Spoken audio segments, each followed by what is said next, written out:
Yeah, thanks a lot for the invitation to give this keynote speech this morning. I think web conferences also have big advantages, even though you get no coffee. You can stay in bed and join the conference. So there are also advantages. My name is Joachim Koschikowski. I'm working with Fraunhofer Institute for Solar Energy Systems in Freiburg, Germany. Yesterday, my colleague Daniel Winter already gave a presentation on our RiverCam project, which was also one of the SPIRE projects in the same call as the Jour2 and SPIRE Water. So my presentation will be on the energy footprint of water treatment, and in the next, I don't know, 5 to 10 minutes, I will show you some or share some thoughts with you on this issue. Let me start with some general statements made by the International Energy Agency, which are of course well known, but I think it's important to repeat them again and again.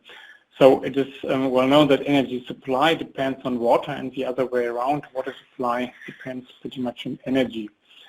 In the interdependency of water and energy is set to intensify in the coming years, it's for sure, and with significant implications for both for energy as well as for water security.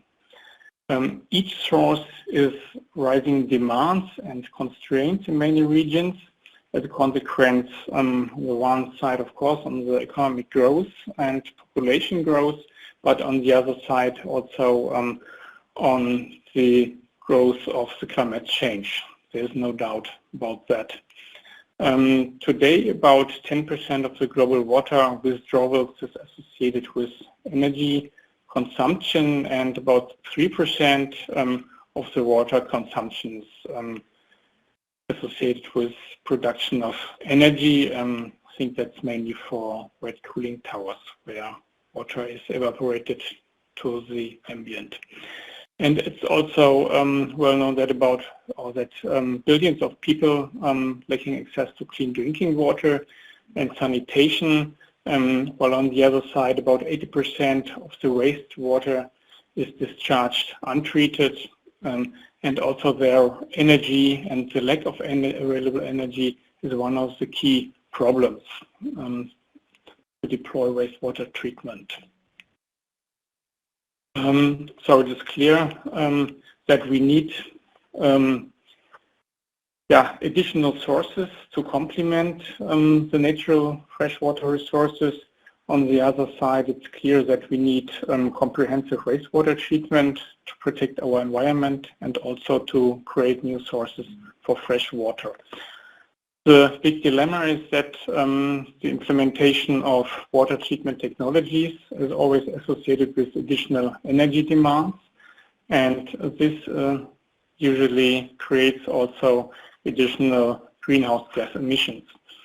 The European Commission has several calls published in the past which always ask for the reduction of the water demand factories and the reduction of energy demand at the same time. And from my personal perspective, this is really a big dilemma, because if you introduce new technologies for water treatment, at the first time you always have also an increase of the overall energy demand of such industrial sites. The question is how to solve that. This is a graph which gives us a forecast on the energy demand which will be associated with water treatment in the next 20 years. It's also from IEA, this graph, and we can see we are in the year 2020 today, and we can see that we will have, or that we can expect an increase of the total energy demand until 2040 by about 50%. And the interesting thing is to see that the major increase will happen in the seawater or in desalination in general. So this is the green part here, to see that there will be an increase, or it's expected that there will be an increase of about 500%. So as I said, we need complementary sources, and seawater desalination will be one of them, or the most dominant one. There's also expected to be an increase of about 30% in wastewater treatment, and also the energy demand for reuse becomes more and more visible, even if it is not a very high, has not a very high share of our energy demand. It's only around 3% by 2040 expected. While water supply and water distribution is expected to stay the same level, and water transfer will increase as well. I think that's also associated with long transport distances, in particular associated with desalination, which is typically located close to the sea. So how to solve that problem with respect to energy demand? Yeah, I have this rip here. The question is how to break this and not to increase the environmental impact with regard to air pollution, greenhouse gas emissions associated with water treatment. That's a big question for the future. And there's also a good news from the International Energy Agency, from this forecast. They have, of course, different scenarios for the development of the energy market in the future. And we see in this graph, again, a forecast for 2040. And of course, there are different scenarios. This is a very positive scenario that I hope that will materialize. So in that case, we will find almost 70% in 2040 of the overall energy will be covered by renewable sources. This is mainly hydropower, wind power, solar PV, and also other renewable sources. The challenge is, of course, that about 45 to 50% of these sources have an alternating nature. So wind and solar are not constant, so we need storage, or we have to adapt the technologies, also water treatment technologies, to work with alternating the transient power supply. So what we need, from my point of view, is significant extension of renewable energy sources, and in the best case, they should not be water consuming, as some biotechnologies, for instance, need. So PV and wind power will be the adequate sources. We need the utilization of waste energy sources. Waste heat is still called the giant, the sleeping giant. So there are a lot of waste heat sources in industry which can be utilized, and at the same time also the organic compounds from wastewater can be used, which is already done in many municipal wastewater treatment plants today already. So the development of energy efficient and flexible water treatment system is essential to operate them with a transient energy supply of the future. And of course, last but not least, the most important part is to reduce water losses. There are giant water losses, well known, and we have to reduce these losses. And in my last slide, I made a calculation where I cannot give any warranty for and these are some figures I found in the internet, also to give only an idea where water is wasted from my personal perspective. So it's a Grand Ethiopian Renaissance Dam, which was built in the last years, and I think it will be go in operation next year.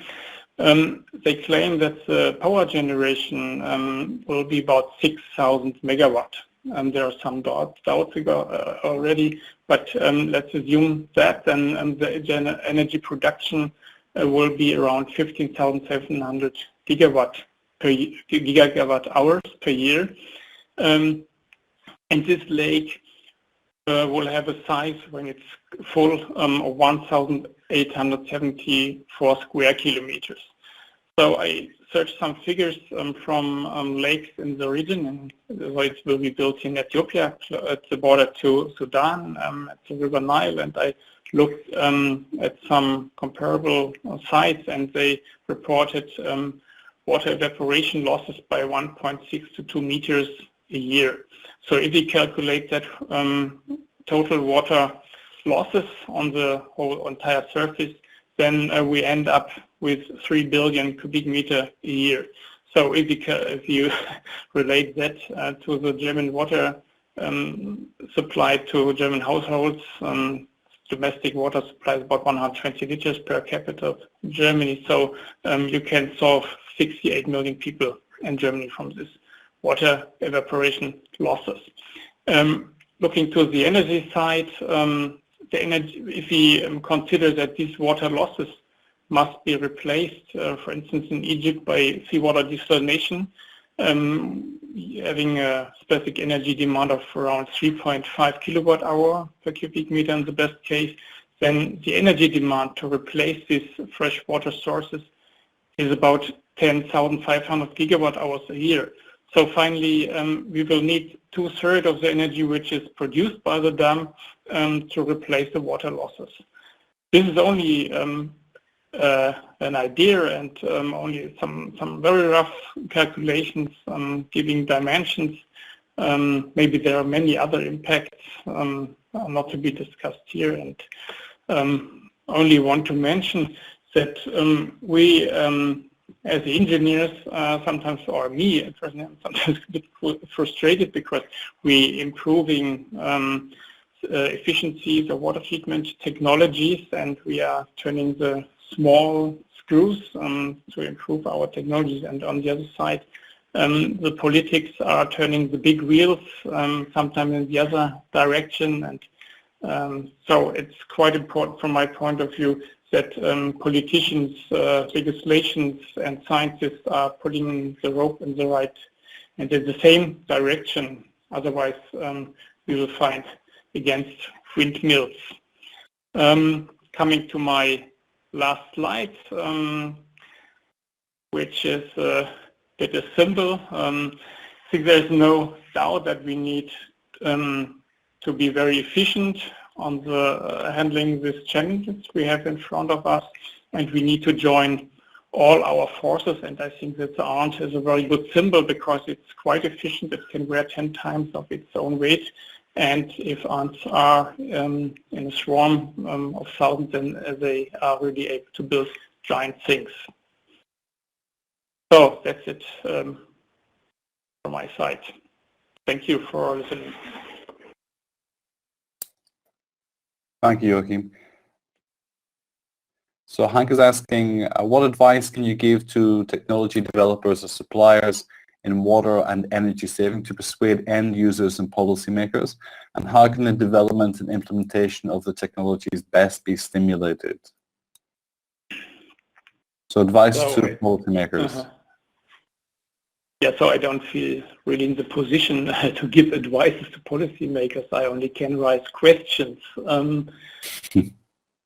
As I said, I think it's really necessary that the technical development and the legislations go in the same direction and are well aligned with each other. And of course, it's always easy to point to the politicians, but I think it's really necessary to create the political awareness that we have a global problem facing water crisis and energy crisis, greenhouse gas emissions, and that the politicians have to take the right decisions. Otherwise, all our efforts will not work out. And it's for sure that we need new technologies, efficient technologies. And of course, my recommendation is to go for renewable energies as much as possible, even if the investment costs are a bit higher, maybe at the moment.